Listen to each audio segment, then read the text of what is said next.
bounced in Arizona, Virginia, Maryland, and DC, so I can meet folks virtually in any of those locations. But I also think it's really important to let people know that I didn't get to this profession just because, oh, that looks like an interesting profession to be in. I myself experienced the death of two infant sons shortly after their births, and they have sort of been guiding my path ever since that. So even though I didn't start down this road right after the second one died, I think ultimately that's kind of why I got into this profession. Carol, do you mind sharing what your son's names were?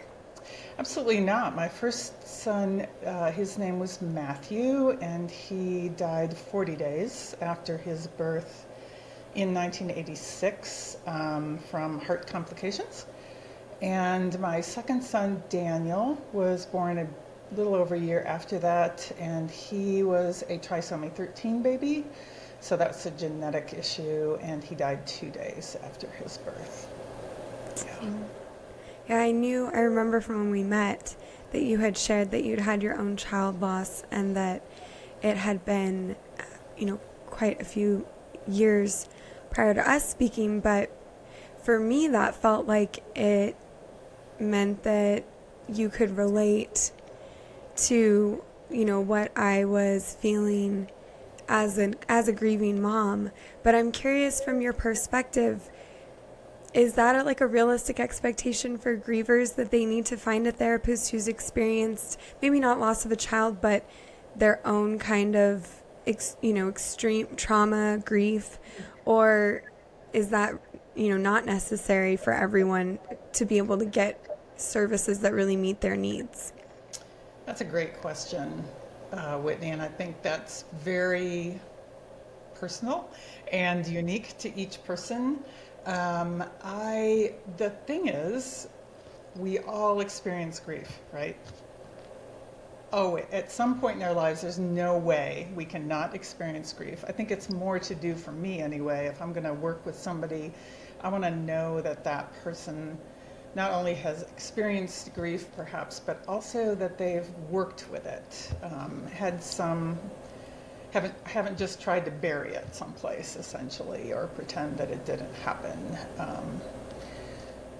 You know, like it's an interesting question too, because like say for instance, somebody is struggling with alcohol abuse. Do you need to find a clinician who's personally struggled with alcohol abuse? I don't think so, if they're trained well enough in these areas. So I do think it's really important that somebody be trained pretty well in the area in which they're working. Yeah, that makes sense. I mean, I agree. I mean, even all kinds of ways that people get counseled through things like if you get a cancer diagnosis and you're getting counseled through chemotherapy, do you need to go to a doctor who's had cancer before and experienced chemotherapy to be able to be supported? No, that's not something we expect. But I do remember from my experience, because I worked with a previous psychiatrist, I think that's what I'm going to call her.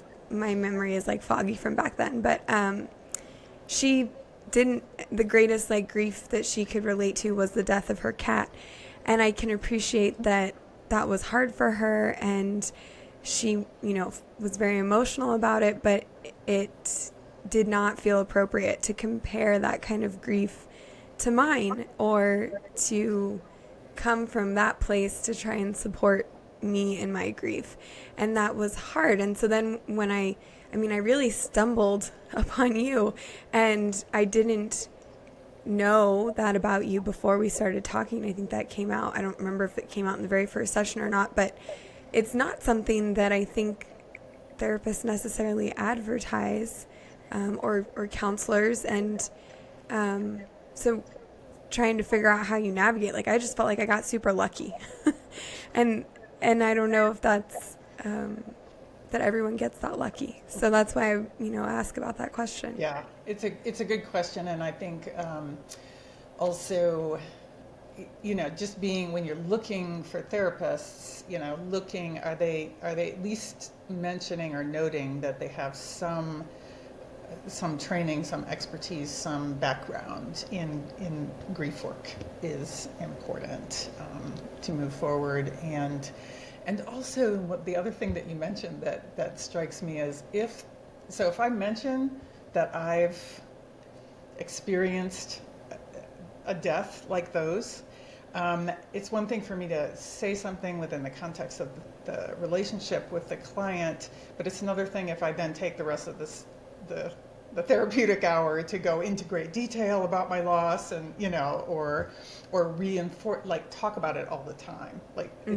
the session is not about me, so I might put it in there to just perhaps, if it seems relevant and important for the client to hear that.